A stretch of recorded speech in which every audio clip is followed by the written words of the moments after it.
The Inspector General of Police, James Opon-Bueno, has ordered seizure of official weapons and uniforms of a police officer involved in the illegal acquisition of a gun license for a suspected thief who is standing trial at a court in Nalerugu in the northeast region.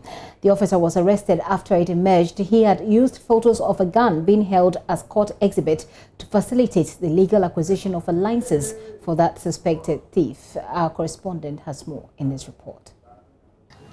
Inspector Bekele, who is now with the Nalerugu police, was arrested and interrogated last month at the Northeast Regional Police Command, where he admitted to helping the suspect to procure the lances. He only sent a picture of the gun to a colleague at the Form Police Unit of the Tesano Divisional Police Command, where he worked previously to facilitate the process. JoyNews learned the suspect Adam Musa was arrested in August this year for allegedly stealing. Police subsequently found an unregistered pump-action gun in his house during investigations. Adam was arrested and charged with possessing an unlicensed firearm and stealing as he was put before the Nalerugu District Court. As the trial progressed, however, the suspect managed to produce a license prepared by the Tesano Divisional Police for his gun. Police prosecutors who became suspicious prayed to the court for more time to examine the lances, which turned out to have been dubiously procured with the help of Police Inspector Bekele. DCOP Kwejo Entwitabi is the Northeast Regional Police Commander, who first explained how the officer was arrested. Our preliminary investigations revealed that photographs of the weapon was taken in the charge office, Nalerugu Police Station charge office, and sent to Accra. We realized that the document indicated that it was issued by the Tesano Police. That is the license of the weapon. It was licensed at Tesano Police. And we're wondering how it could be licensed when the weapon at that time was in the custody of the police.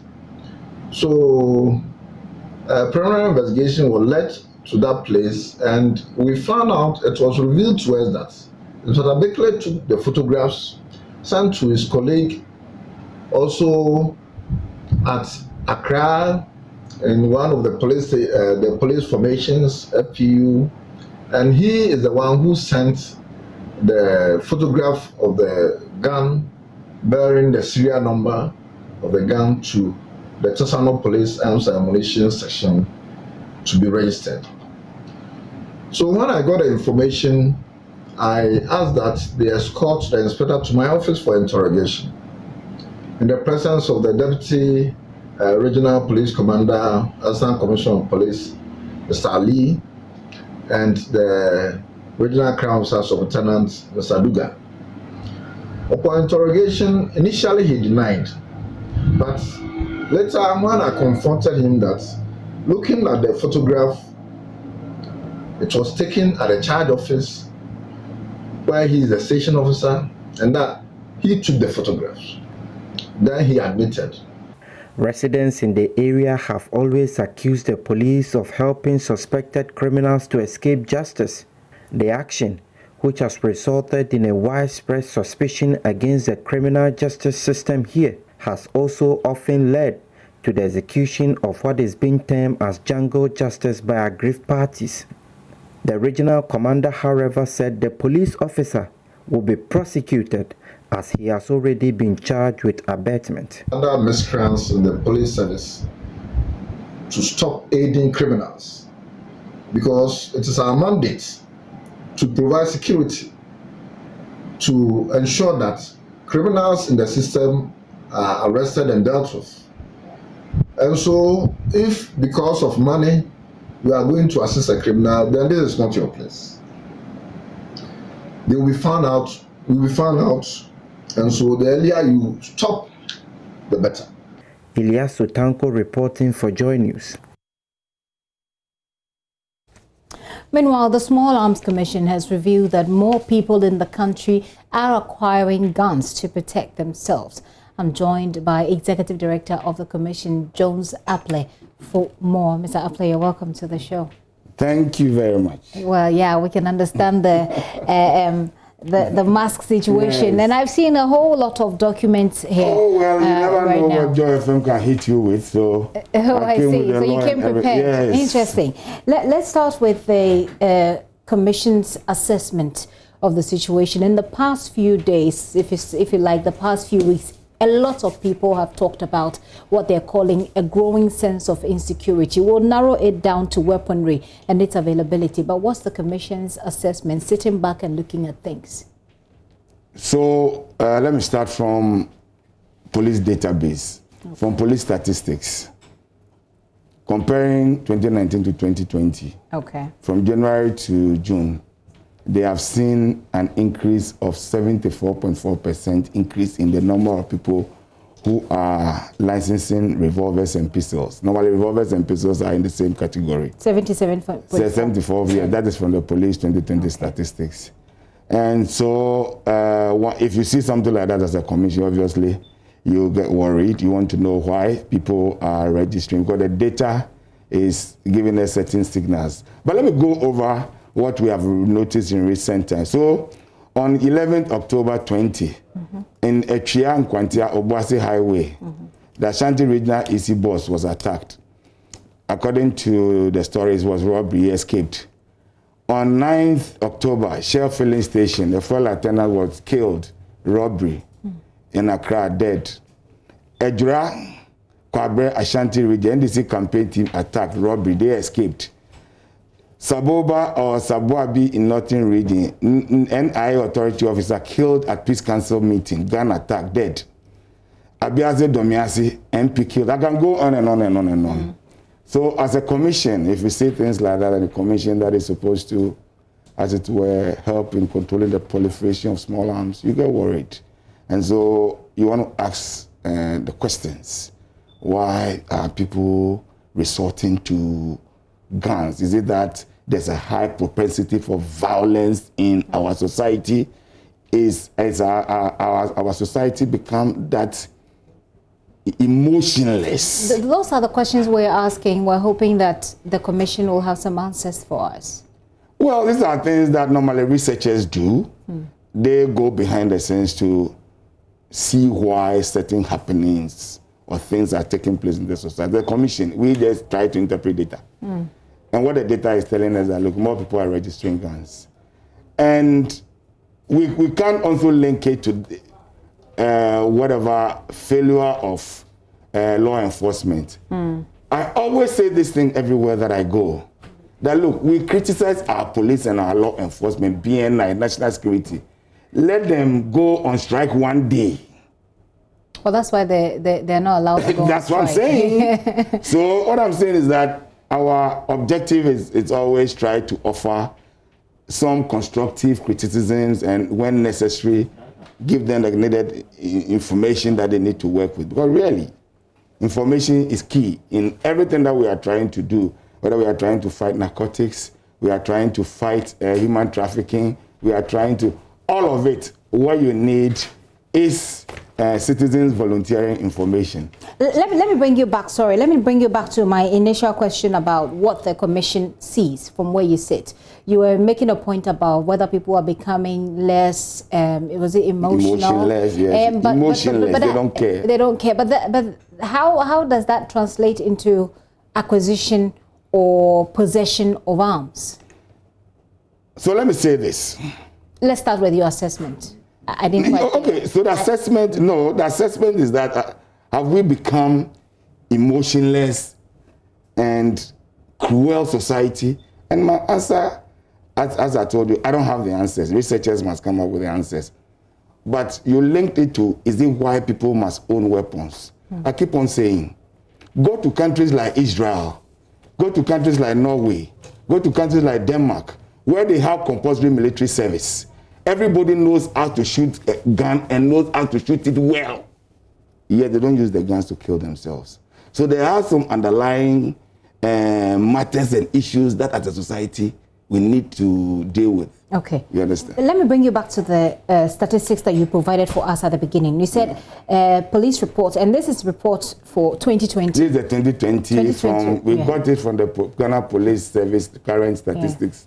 So it's comparing, okay, so I believe this is a document, if you don't mind me taking a look at it. So it says, it looks at the region, the revolvers and the shotguns that have been registered. Yes. Oh, interesting.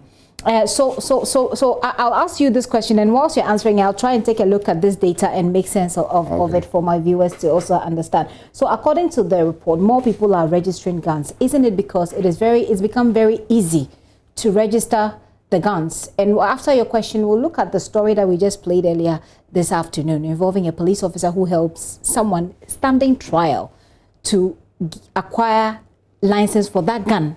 And that is a subject of the court case, by the way. So isn't it because the system, the process is so easy, it's so cheap that anybody, once you can afford a gun, you can go through the system and get it registered? That is a fair question. I'll answer it on two levels.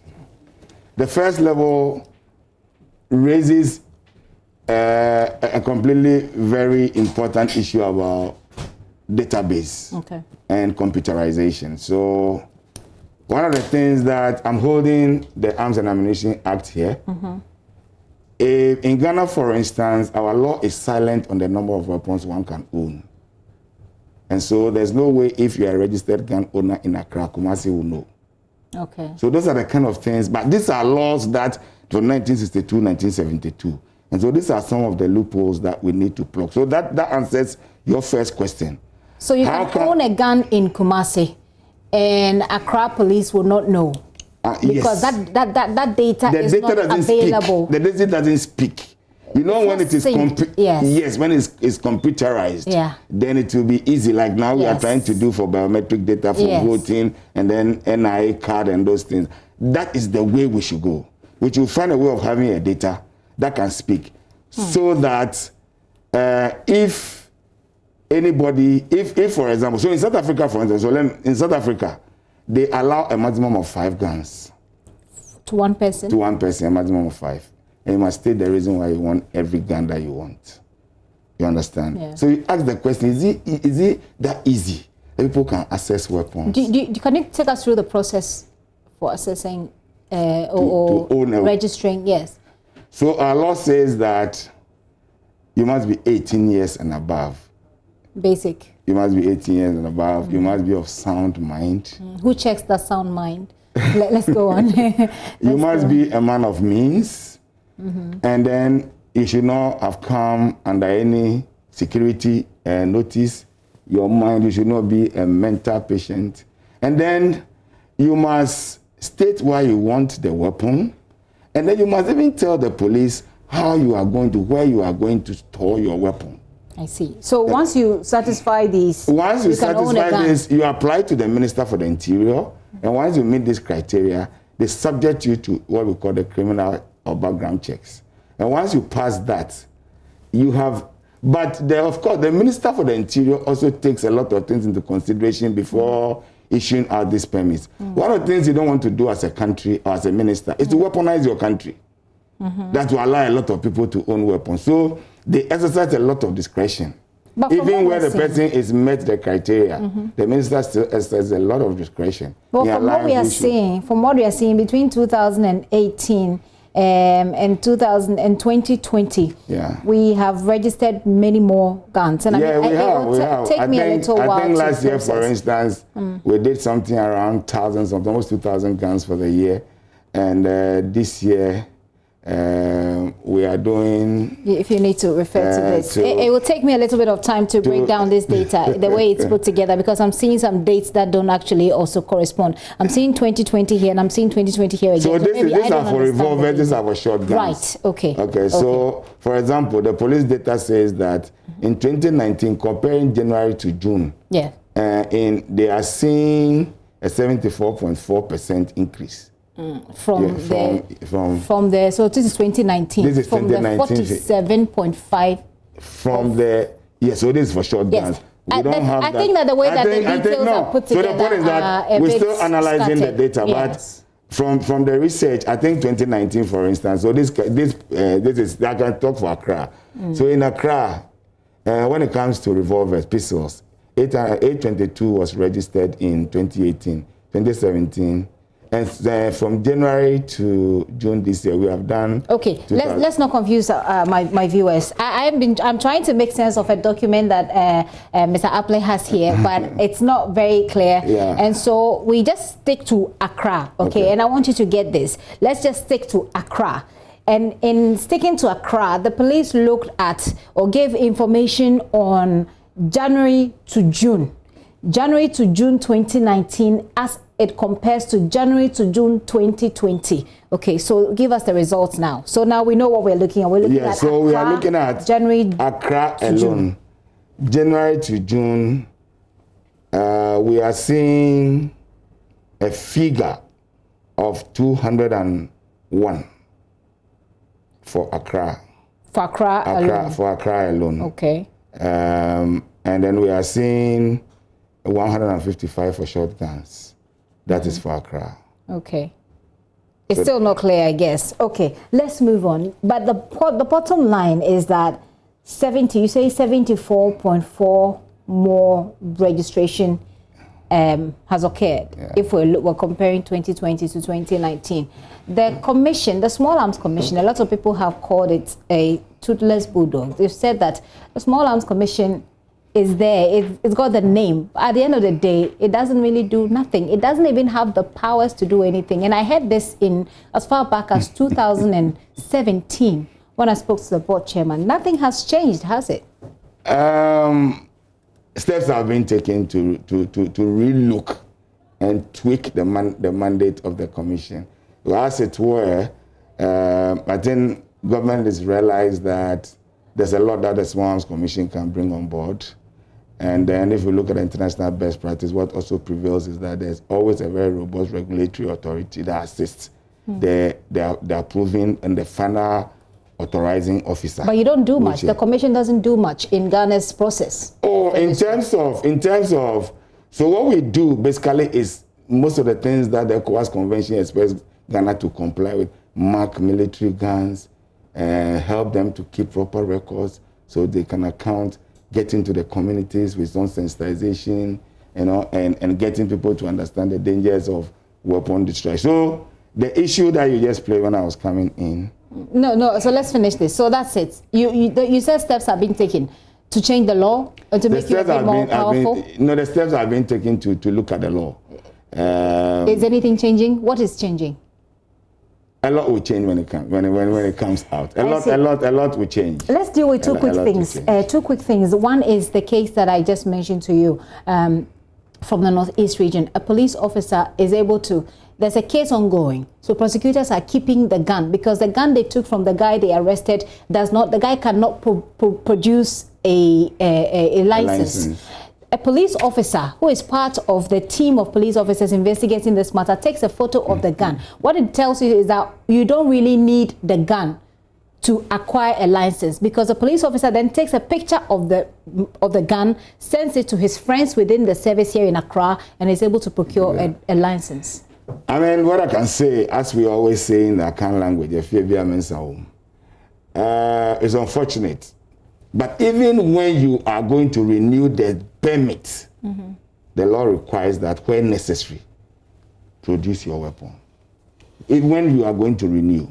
Is it compulsory to produce a weapon? The law is not emphatic on that. The law says where necessary or where you can. So there's a loophole there, isn't there? Well, so those are some of the things that we want to look at.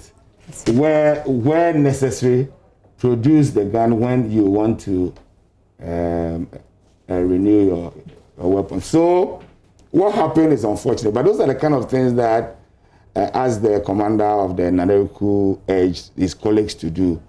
I mean, one of the things that we all need to understand as Ghanaians is that proliferation of guns hurts the society in many ways. That officer who has been arrested, he thought that probably he was trying to assist a friend or he's trying to, if you smuggle a gun in and you sell it, you might sell it to the wrong person. The one who will be affected can be your wife, can be your sister, can be you yourself. And that's one of the things that a lot of Ghanaians don't understand. You understand? That is why the issue about renewal of firearms licenses in Ghana is a very big issue for the Small Arms Commission now. We are in a serious engagement with the police service to see how we can up the number of renewals. There are a lot of people in Ghana really, according by the law, are holding their weapons illicitly. There was recently a case involving arms. I mean, a lot of arms that was confiscated at the Tema port. The commission knows something about this, doesn't it? Yes. Was it a 436? Yes. Yes, we are involved to see where the weapons. I mean, how come the person brought them into Ghana and for what reasons? Because really, 436 pistols is quite a number. Who brought them?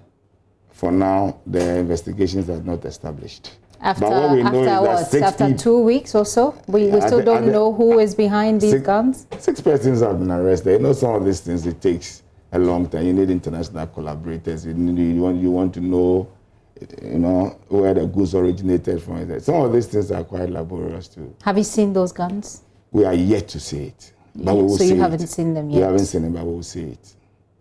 What's taking so long for you to see that? By now, I would have thought, because I understand it was transferred to the customs. From customs, it's come to the police. By now, you would have known where it is and seen it, probably. We have been notified that they've seized these weapons. Now, one of the things that we do on the quiet in aiding investigations in Ghana is that we liaise with the United Nations agencies to trace sources of weapons that we find in Ghana. And so if we want to dig deep to know where the weapons came from, then the Small Arms Commission will be clearly involved. Because, look, conducting investigation is a plethora and multifaceted. National Security will do a component, TID will do something with Interpol, Small Arms Commission will also do with United Nations Tracing Department and the illicit weapons database. So there are a number of things that we need to do in order to build a solid case for prosecution. But let me say, the Small Arms Commission does a lot of things. I mean, we don't. As we speak now, I raised the issue about the law. The law needs to be law. So seriously, we are looking at the law. Do you think we need a Small Arms Commission?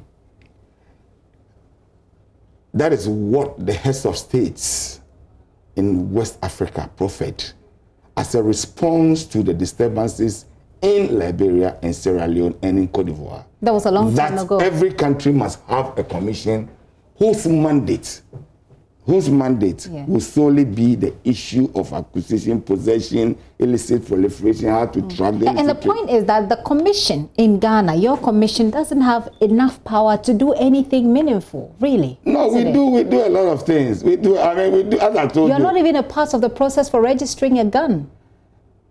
You see, the law, when it was passed,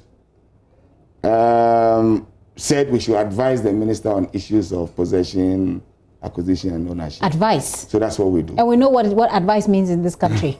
So that's advice means. But that is what the law. Advice means obekasuyenti. I mean, you advise us, but we determine which of the advice. So that is what the law says for now.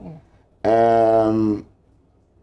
We have been in existence for like 9 years, so I believe that a lot of review, a lot of literature is gone on how we can make the commission. I think I should study the commission independently as a independent. No, the point is that let me emphasize this. Because 9 years, what is that to show? Let me emphasize this. Help us. Let me emphasize this. There's nowhere in the world where issues about gun import, export, and decisions is purely bureaucratic decision. There's nowhere in the world where issues about guns is a bureaucratic decision. It's always a mixture of bureaucrats and politicians. They hold the mandate. The politicians are the people that they voted for. No, but we should not. We should have systems that work devoid of politicians, because we know what politicians can do when we give them the chance. Yes, but the system that we have now says that if you want, apply to the Minister for the Interior. Right. So that's the system we are operating for now. As and when the minister thinks that there's some gray area he wants some clarity on, I mean, he brings it to us and we shed light on how we think or what we think about the issue. I just take your final words, and we hope that we'll hear more information on the arms that were confiscated from the ports, as and when you have that information. But let me just take your final words. Oh well, you raised the issue about the police. I also want to end with the Nalerugu case.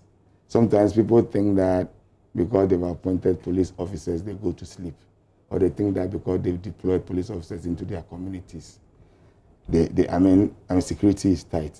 It's not entirely that. I think citizens, we have a role. You know our role. You know the principles on which Ghana was built on: freedom and justice, brotherliness, and looking out for each other. So I think that we have to find a way, you understand, of volunteering information. Although it is frustrating for the police to help us. I hear you. I'm hoping that, I think on Monday, clean this data. Exactly, we need to clean up the data because it's not clear and it makes it difficult to actually carry on the message to the viewers, as it is stated here. What we do know is that there has been some level of increase in the registration of guns, so people who want to own guns, but this data needs a little bit of cleanup. So we'll do that and get back to you. I'm sure perhaps next week we should get more information on this. So Jones Apple has been my guest for this particular. So what I want to say in ending this conversation is that it is not that we don't have a database. We don't have a centralized, computerized database. Centralized computer. That is why the question that you raised, somebody can sit in Nalerugu and then bring a weapon detail to somebody in Tesano and get his colleagues to register. If there's a system that speaks, once that weapon number is in the system, it will obviously pick it up. Okay, so your takeaway for people on this particular conversation is that we lack a centralized and digitized weaponry database that helps the institutions to speak to themselves and so to communicate on the movement and the ownership of these guns. That will help Kumasi to talk to Accra, Accra to talk to Bolga, Bolga to talk to...